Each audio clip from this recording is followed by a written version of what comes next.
everyone. Welcome. If you're with us last year, you might recall this first slide. We talked about the journey from the premise to the cloud and cloud to home.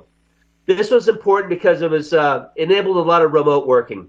It allowed us to get a little bit more customer-centric with our contact center, a lot more advanced.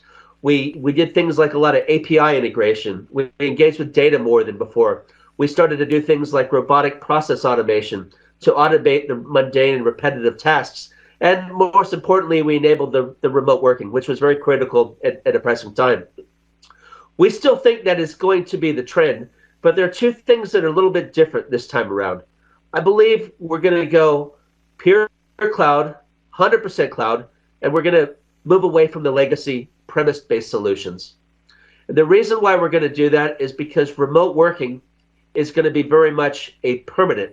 It's not going to be a temporary stopgap solution, keep the lights on setup. It's going to be something around the recruitment and retention of our next talent pool.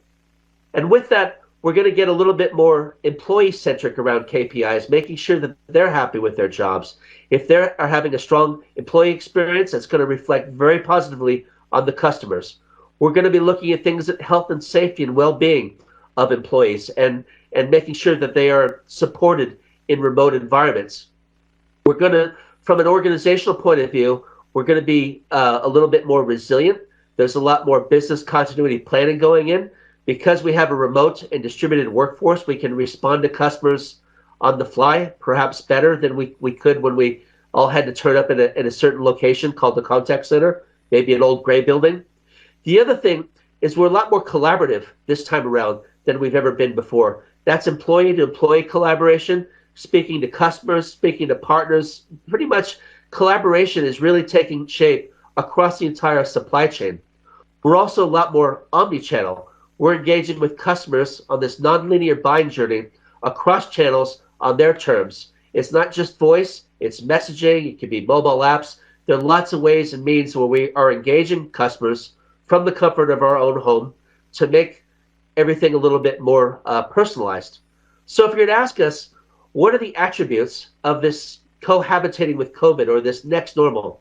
I think we're going to be hyper-connected with the latest fiber or 5G technology. We're going to be cloud enabled. We're going to have a lot more digital self-service happening than we've seen in any previous time. We're also going to be more secure in that those environments are going to be secure for the customers, but also secure for the workers. We're going to make sure that those environments, we bring security basically to the cloud as we platform for the cloud. But there's another thing that's going on. If we move to the next slide, I'd like to introduce you to Professor Anthony Klotz. Last year, he predicted a once-in-a-generation socioeconomic event that talked about employees resigning, a big exodus, leaving by the droves as a result of COVID. If you were to, now what I'm saying is we actually have this quantified a little bit. In the United States market, for example, the Department of Labor tells us that 4 or 5 million people every single month, depending on which month you look at, are leaving their jobs and doing something else. If you multiply that by 3 months, soon you get something like the population of Manila, the equivalent, in the US looking for another job. If you were to look at the Philippine data right now, this is a survey from Microsoft where they went out and spoke to 30,000 respondents. They also cross-referenced this with trillions of data points on LinkedIn, is what the survey says.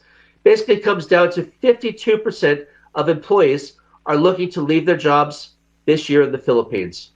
84% want remote and flexible working options, and 78% still want this face-to-face time.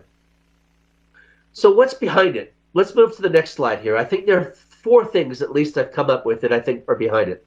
First off, employees want this flexibility as we've seen in the previous slide. Work is not a location, it's an activity, it's an outcome.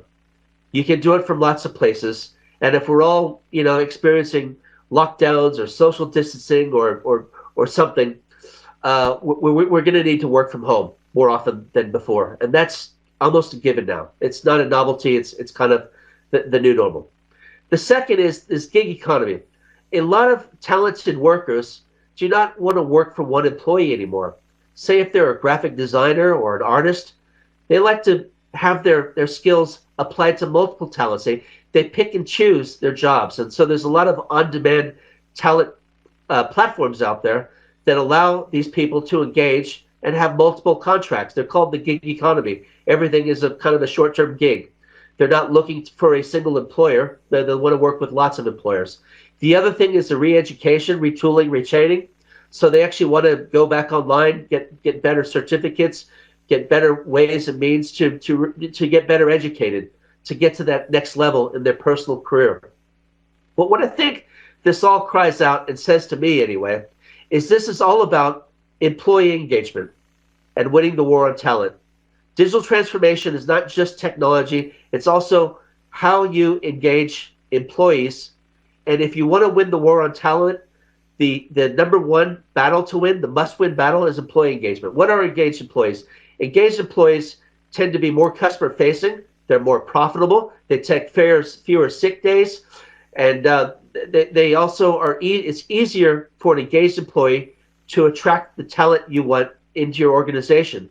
They're great ambassadors, we're finding. So really, what we're going to be looking at through data is driving a strong, personalized employee experience to revolutionize and transform the customer experience. The two are intricately related.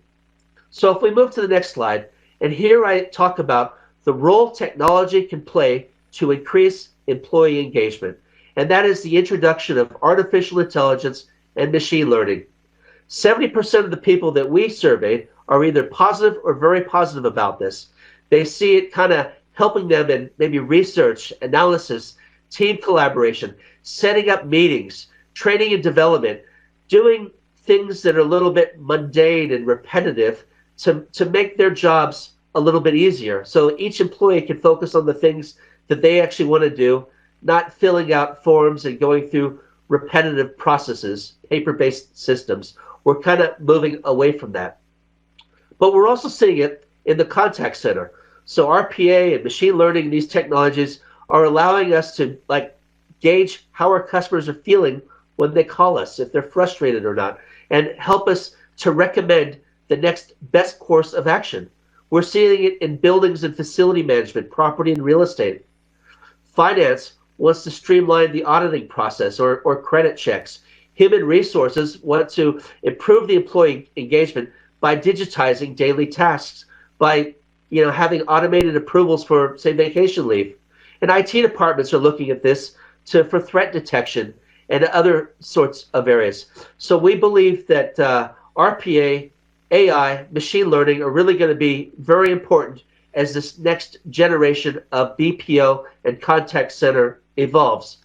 So what is our future outlook? Well, I leave you with 4 considerations. The first is around the human-centric design, putting the humans at the center of whatever it is you're trying to achieve. Think of empathize, defining, ideating, prototyping, testing, and implementing a concept. Think of a flat organization that is more collaborative, that encourages people to work across departments to create, for example, minimal viable products. Thinking about an organization where if you do fail, you fail fast, but rather than blaming, you actually explore, you try to think of what happened, what went wrong, how do we improve and enhance the product or service that we're trying to launch next time. It's really setting yourself up to become a DevOps organization where developers and operations teams work together to build a CI/CD pipeline. I'll give you a couple examples with regard to 5G. 5G is bringing on this technology called augmented reality. Augmented reality basically provides digital imagery over real-world objects. And let's think of the break-fix scenario. I'm calling a contact center. What if we just wore some wearables and I spoke to an engineer who could tell me which wire to pull, and they had schematics and all these things that they needed to do to troubleshoot a problem without having to consult a manual, and we did it visually through wearable technology. That's basically what's happening with augmented reality. Another example is we're putting on this technology, this headset, maybe to co-create products with our customers, where we bring in designers and manufacturers, engineer people, sales and marketing, and we create this great concept of whatever it is we're trying to launch. This is really about putting the human at the center of everything. A third example is a couple organizations like IKEA does this, for example. You can see if the couch you want to buy at IKEA is going to fit in your apartment through the use of augmented reality. Through the use of augmented reality, it allows you to try on a suit, try on a watch, try on a pair of shoes before you commit to buying them. Try before you buy. We know that if you're doing it this way, a customer is 11 times more likely to buy the product and finish the transaction. So it's actually pretty interesting stuff. The other thing that we're seeing is not the location of cloud, whether or not it's a good idea, it's platforming the cloud. Think of containers and microservices and serverless compute. All of these attributes where you're thinking about how to platform to a cloud so we can build code at scale, launch it quicker, do the minimal viable products and whatever else we need to do to continuously innovate. The other trend that we're seeing is the low-code automation platform, low-code, no-code platforms. That basically is a platform that allows citizen developers, allows your line of business to build software themselves with minimum training. They're highly engaged and they're doing this. We've seen the first successes so far with the contact center, where we've actually seen agents build workflows and business processes that are reflective of why organizations are calling to begin with. It's leading to some very interesting results. And the last thing, what we're saying here is you're really designing for an outcome. You're no longer seeing technology as a way to reduce costs, but you want to improve employee experience to drive customer experience. And you're going to measure this through maybe Net Promoter Score. You're looking for new operational models. Maybe moving to the cloud creates a new way to do business. Or you're looking to capture market share, launch a digital product, or move into an adjacency. This is what this all really kind of means. When we're putting this all together, this is what employee experience is really going to do for us in the context of BPO. Thank you very much for joining.